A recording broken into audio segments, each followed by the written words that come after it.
उत्तराखंड प्रदेश में जो कानून व्यवस्था है, ये विषय उस पर है। आज जो कुछ चीज़ें मैं आप लोगों के सामने बताने जा रहा हूँ, प्रदेशवासियों के सामने बताने जा रहा हूँ, वो सीधा कानून व्यवस्था से जुड़ा हुआ सवाल है। और वर्तमान समय में उत्तराखंड की कानून व्यवस्था इतनी लचर हो चुकी है कि कल हमारे मुख्यमंत्री पुष्कर सिंह धामी जी को पुलिस मुख्यालय का अचौक निरीक्षण के लिए जाना पड़ा। जिस पुलिस मुख्यालय पर पूरे प्रदेश की सुरक्षा का जिम्मा है, वो अब खतरे की जद में और मुख्यमंत्री को खुद वहां अचौक निरीक्षण के लिए जाना पड़ रहा है। ये बात इसलिए भी नहीं छुपती है कि पूर्व मुख्यमंत्री श्री त्रिवेंद्र सिंह रावत जी, वर्तमान सांसद टिहरी लोकसभा, उन्होंने भी कई सवाल खड़े किए हैं कि कानून व्यवस्था किस प्रकार से चरमराई हुई है। अब मैं आगे आप लोगों को बताना चाहूँगा कि वर्तमान जो घटनाएं हुई है, वो घटनाएं आप ऋषिकेश की घटना उठाकर देख लीजिए। उस ऋषिकेश की घटना में जब आम जनमानस का जोर पड़ा, आम जनमानस ने संघर्ष किया, तब जाकर वहां पर कुछ पुलिसकर्मियों को हटाया गया। और ये रीति पहले से चली आ रही है। जब भी कोई इस प्रकार की घटना होती है, उस घटना के बाद जनता का आक्रोश कम करने के लिए, जनता का आक्रोश दबाने के लिए इस प्रकार की आम कार्रवाई है, जिसमें कुछ कांस्टेबल को कहीं ना कहीं उन्हें हटा दिया जाएगा, उनका स्थानांतरण कर दिया जाएगा, दरोगा को स्थानांतरित किया जाएगा। ये तमाम प्रकार की चीजें जनता को आक्रोश को ठंडा करने के लिए हैं। मैं मानता हूं कि पुलिस ने वहां पर गिरफ्तारियां करी, परंतु मैं ये भी सवाल करना चाहता हूं कि भाई योगेश डिमरी जी के साथ जिस प्रकार की घटना हुई, उस घटना से पहले जब भाई योगेश डिमरी और उनकी टीम ने 250 से लेकर 300 तक के पौवे पकड़े और थाने के अंदर जो माल गोदाम होता है, उस माल गोदाम में जमा करवा दिए। उस माल गोदाम में जब जमा करवा दिए तो शराब माफियाओं का इतना खौफ है, शराब माफियाओं के इतने लंबे हाथ है कि वो बेधड़क बेझिझक होकर थाने के अंदर जाते हैं और वहां से उन पौवों को वापस ले आते हैं और हमारी पुलिस उनका चेहरा ताकते रह जाती है। क्या आज उत्तराखंड पुलिस माफियाओं के हाथों में खेल रही है? क्या आज उत्तराखंड पुलिस हमारे कुछ सफेदपोश जो वर्दीधारियों से गलत काम करवाना चाह रहे हैं, क्या उनके हाथ में खेल रही है? आज बड़ा प्रश्न ये है। मैं ये भी कहना चाहूंगा कि जिस प्रकार से योगेश डिमरी जी पर हमला हुआ, उसके बाद उन्होंने मुकदमा करवाया और फिर दूसरे पक्ष ने जो आरोपी, जिसे गंजे के नाम से जानते हैं, उस आरोपी की पत्नी ने जब मुकदमा करा तो उस मुकदमे में जब हमने नाम देखे तो हम भी भचौके रह गए, क्योंकि उस एफआईआर में जो नाम है उसमें कई ऐसे नाम है जो वहां घटनास्थल पर मौजूद नहीं थे। और मैं इसीलिए कह रहा हूं कि हमारी पुलिस माफियाओं के हाथ में खेल रही है। उसमें एक नाम भाई अरविंद हटवाल जी का है, एक नाम सुरेंद्र सिंह नेगी जी का है, जो लगातार समाज के लिए जो काम कर रहे हैं। क्या पुलिस का आज की डेट में ये काम रह गया है कि जो समाज के लिए आवाज उठाएगा वो कोई समाज सेवी हो, जो समाज के लिए बोलेगा, समाज के उत्थान के लिए बोलेगा, वो चाहे कोई पत्रकार हो?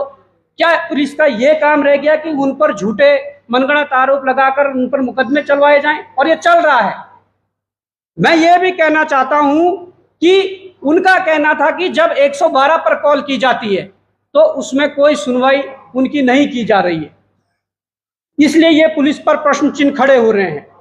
दूसरी बात मैं कहना चाहूंगा, कल का अखबार में पढ़ रहा था जिसमें बड़े बड़े उसमें छापा गया कि सीएम मुख्यमंत्री धामी जी ने कानून व्यवस्था पर नाराजगी व्यक्त की है। अरे मान्यवर, किस पर नाराजगी व्यक्त कर रहे हैं? आप इस प्रदेश के मुख्यमंत्री हो, आप इस प्रदेश के गृह मंत्री हो, डीजीपी को आपने बिठाया है, एसएसपी को आपने बिठाया है, किस पर नाराजगी व्यक्त करना चाह रहे हैं? क्या अखबारों की सुर्खियां बनने से इस प्रदेश की कानून व्यवस्था ठीक हो जाएंगी? आज सवाल बहुत है, और सवाल इसलिए बहुत है कि आप लोगों ने देखा होगा कि उत्तराखंड प्रदेश की कानून व्यवस्था पर सवाल अगर खड़े होंगे तो कुछ बात होगी। उत्तराखंड में कुछ दिनों पूर्व उपराष्ट्रपति आते हैं, उस दिन सभी लोग बड़ी वीआईपी ड्यूटी से बड़े बड़े यहाँ पर बैच लगाकर, पुलिस के जवान हो, इनकी खुफिया तंत्र हो, सब में एक ज्वेलर्स की लूट में 5 करोड़ की लूट हो जाती है। ये कानून व्यवस्था किस ओर जा रही है? आज अगर एक ज्वेलर्स वाले को, एक दुकानदार को, एक किसी व्यक्ति को इतनी सुरक्षा प्रदेश के अंदर नहीं मिल पा रही है कि उसके साथ कभी भी कोई भी अनहोनी हो सकती है, तो वो कैसे हमारे पुलिस पर विश्वास करेगा, कैसे इस कानून व्यवस्था पर विश्वास करेगा? ये घटना उपराष्ट्रपति आने के बाद हुई है। कुछ माह पूर्व यहाँ राष्ट्रपति जी आते हैं और राजपुर रोड से 12 से 20 करोड़ की यहाँ पर लूटपाट हो जाती है एक ज्वेलरी से। और कहीं ना कहीं जब लूटपाट होती है तो पुलिस तो बहुत छाती पीट रही है, बड़े बड़े अखबारों में, उनके अपने सोशल मीडिया के पेजों में खूब प्रचार प्रसार चल रहा है कि पुलिस ने ये कर दिया, वो कर दिया। उत्तराखंड पुलिस, देहरादून पुलिस या डीजीपी अभिनव कुमार जी ये बताएं कि उस 12 से 20 करोड़ की जो लूट हुई है उसमें से अभी तक क्या 1 रुपए की बरामदगी हुई है? कैसे विश्वास कर लेगा कोई कि इस प्रदेश के अंदर कोई भी व्यक्ति ऐसी कानून व्यवस्था के उस पर सुरक्षित रह सकता है? दूसरी बात मैं कहूं कि आईएसबीटी में जिस प्रकार से गैंगरेप हुआ है, और एक ऐसा क्षेत्र जहां पर बड़ा सेफ उसे माना जाता है, हमारी घर की भी कोई बहू बेटी, कोई बहन बेटी अगर कहीं जाती है घर से और आईएसबीटी तक हम उन्हें छोड़ने भी जाते हैं, जब आईएसबीटी का गेट हम एंटर कर लेते हैं, जब उन्हें वहां छोड़ देते हैं तो हमें लगता है कि वो सुरक्षित जगह पर है, और वहीं बगल में चौकी होने के बाद वहां पर एक बेटी के साथ गैंगरेप हो जाता है। और वहां किस व्यक्ति की तैनाती थी, कौन वहां पर ड्यूटी रात को दे रहा था, वो चौकी के पीछे ही ऐसी घटना हो जाती है। क्या उन पर कार्रवाई हुई? क्या उनको सस्पेंड किया गया? मैं ये कहना चाहता हूं, रुद्रपुर में जो घटना हुई है, ये तमाम चीजें बता रही है कि वास्तव में प्रदेश के अंदर कानून व्यवस्था ध्वस्त हो चुकी है। और कानून व्यवस्था ध्वस्त होगी भी क्यों नहीं? क्या उत्तराखंड जैसे प्रदेश को आपने कुछ महीनों से एक कार्यवाहक डीजीपी के भरोसे छोड़ा हुआ है? क्या यहां कोई परमानेंट डीजीपी नहीं आ सकता है? ऐसा क्यों? और मैं तो कहूंगा कि डीजीपी साहब भी इसमें जवाब दें और मुख्यमंत्री साहब भी इसमें जवाब दें। कुछ तथ्य बाद में आ जाएंगे, पर मैं अभी यह कहना चाहता हूं कि डीजीपी अभिनव कुमार जी का जब कैडर ही उत्तर प्रदेश है, तो उत्तराखंड में डीजीपी के कार्यवाहक पद के लिए उनका नाम कैसे भेजा गया? जब ऊपर से चीजें गड़बड़ा जाती है तो चीजें ऐसे ही चरमरा जाती है, ये मैं कहना चाहता हूं। और हम अगर कानून व्यवस्था पर आवाज उठाते हैं तो किसी समाज सेवी से, किसी राजनीतिक दल के नेता से हमारे खिलाफ प्रेस कॉन्फ्रेंस करवाई जाती है कि बॉबी कुमार कानून व्यवस्था पर, एसएसपी पर, डीजीपी पर सवाल कर रहे हैं। अरे हम करेंगे सवाल, हम इस प्रदेश के नागरिक हैं और हमें पता है कि अगर इस प्रकार से असुरक्षा इस प्रदेश के लोगों को लगने लगेगी तो कहीं ना कहीं ये जो देवभूमि कहा जाता है, एक सुरक्षित स्थान कहा जाता है, वो कहीं ना कहीं सेफ ये प्रदेश रहने वाला नहीं है। अब मैं इसलिए भी कहना चाहता हूं, ये सारी घटनाएं हुई, पर बावजूद इसके अभी एक प्रकरण एमएलए हॉस्टल के बाहर हुआ। उत्तरकाशी पुरोला विधानसभा के 2 युवक कुछ लंबे समय से भ्रष्टाचार के मामले उठा रहे थे और उसमें कहीं ना कहीं टारगेट स्थानीय विधायक हो रहे थे जिनका नाम दुर्गेश लाल जी है। अब मैं ये कहना चाहता हूं कि वो लड़के वहां पर अपनी मांग को लेकर गए, तमाम प्रकार की चीजें गई, उन पर हाथ छोड़ दिए गए। एक विधायक जिसको वोट देकर जिताया गया वो हाथ छोड़ देता है, वो लड़के वहां पर से ही 100 नंबर पर कॉल करते हैं और पुलिस को सूचित कर देते हैं। पर जब तक पुलिस पहुंचती है तब तक वो खुद नेहरू कॉलोनी थाने में पहुंच जाते हैं कि हमारे साथ हाथापाई हुई है, मारपीट हुई है और हमारा जो ये एफआईआर आप दर्ज कर दो। दुर्भाग्य देखिए उत्तराखंड पुलिस का कि वो पीड़ित लोग तो उस समय से ही वहां पर पहुंच जाते हैं। उस दिन मैं भी रात को गया 11 बजे उनके, जब मैंने सुना तब तक उनका मुकदमा नहीं लिखा गया। दूसरे दिन जब मैं दिन में गया तब उनको एक रिसीविंग दी गई, पर मुकदमा आज तक नहीं लिखा गया। पर मैं यही कह रहा हूं कि क्या यहाँ की पुलिस माफियाओं और कुछ सफेद पोशों के हाथ खेल रही है?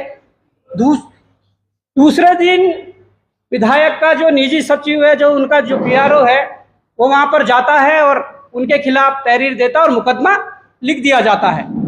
क्या पुलिस, जो पीड़ित पक्ष पहले गया था, उनकी सुनवाई होनी चाहिए थी। बावजूद उन्होंने, जिन्होंने पीटा उनके ही ऊपर, लड़कों के ऊपर मुकदमा कर दिया। ये किस दिशा में जा रहा है? और ऐसा एक प्रकरण नहीं है।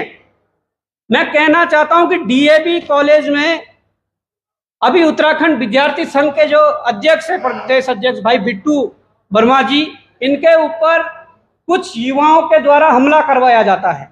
और हमने जब चीजें निकाली तो युवा उत्तर प्रदेश बागपत के रहने वाले थे, उन्होंने ये कहते हुए हमला करवाया, क्योंकि ये चीजें आसान हो गई है ना। पहले अशोक कुमार जी थे, हरियाणा से आए लोग, कहते थे कि डीजीपी हमारा क्या कर लोगे, और ये बात कही है, डीजीपी हमारा आप लोग क्या कर लोगे। मारा गया, मुकदमा लिखा गया, परंतु अभी तक उनकी गिरफ्तारी नहीं हुई है। क्या ऐसी इस प्रदेश की कानून व्यवस्थाएं चलती रहेगी? और मैं कहना चाहता हूं कि काशीपुर में एक युवा आयुष रावत ने एक मीम्स बनाया था। देखो, मीम्स की दुनिया में आज तमाम प्रकार के मीम्स बन जाते हैं। हमारे बन सकते हैं, किसी दूसरे के बन सकते हैं, तीसरे के बन सकते हैं, परंतु जिस प्रकार से उस एक के खिलाफ पुलिस ने षड्यंत्र करके पहने हुए जो उनके घर गए उसको उठाया और रात को उनको पीटा, मारा और उनको मुकदमा लिखाएगा, जिसमें लिखा गया कि उत्तराखंड के माननीय मुख्यमंत्री पुष्कर सिंह धामी की फर्जी आईडी बनाकर प्रदेश सरकार के मुखिया की सरकार की छवि धूमिल की है। नंबर एक बात, उसने कोई फर्जी आईडी से कोई पोस्ट नहीं डाली है, उसने अपने आईडी से पोस्ट डाली है, जिसका नाम ए बॉय फ्रॉम उत्तराखंड था। उसने पोस्ट डाली है पर फर्जी आईडी बनाकर नहीं। और पुलिस क्या लिख रही है कि फर्जी आईडी बनाकर बिना उसके आप कर दे रहे हो। दूसरी बात लिख रहा है कि सरकार के मुखिया को फर्जी वीडियो के माध्यम से कामचोर कहा गया है, ये पुलिस कह रही है। और मैं कहूं धामी जी, अप्रत्यक्ष रूप से अगर मैं कहूं तो कामचोर इसलिए हो कि आपने 1 साल पहले गैरसैंण सत्र में युवाओं के मुकदमे वापस लेने की बात कही थी, भरी सभा में बाबा केदार की सौगंध खाई थी। आज वो युवा, कई लोगों का चयन पीसीएस में हो चुका है, कई, क्योंकि वो पढ़ने वाले युवा है, कई लोगों का पुलिस में हो चुका है, कई का पटवारी में हो चुका, पर उनके मुकदमे वापस नहीं हुए। कामचोर तो हो, इसमें कोई दो राय नहीं है। और अब अगर आप कामचोर नहीं बनना चाहते तो क्यों अपनी कुछ कार्रवाई पर क्यों अमल नहीं करते हैं? अब मैं कहना चाहूंगा कि जिस प्रकार से विकेश नेगी, जिन्होंने तमाम प्रकार के घोटाले उजागर किए, वो घोटाले या देहरादून के प्रथम नागरिक मेयर सुनील उनियाल गामा के खिलाफ हो, वो घोटाले यहाँ के मंत्री गणेश जोशी जी के हो, या इसके अलावा और तमाम घोटाले जब उन्होंने उजागर किए तो सरकार का दायित्व तो बनता था कि उस पर जांच बिठाई और कार्रवाई की जाए। परंतु इन्होंने कानून व्यवस्थाएं, कानून जो है उसकी परिभाषाएं बदल जाती है। सामने देखा जाता कि कौन व्यक्ति है, कोई रसूखदार है, कोई नेता है, कोई सिफारिश वाला है, या कोई बहुत बड़े पैसे वाला है, तो उनके लिए कानून की परिभाषा बदल जाती है। सामने देखा जाता है कि एक व्यक्ति जो संघर्ष कर रहा है, जो आवाज उठा रहा है, तो उसके लिए कानून की व्यवस्था, जो परिभाषा बदल जाती है।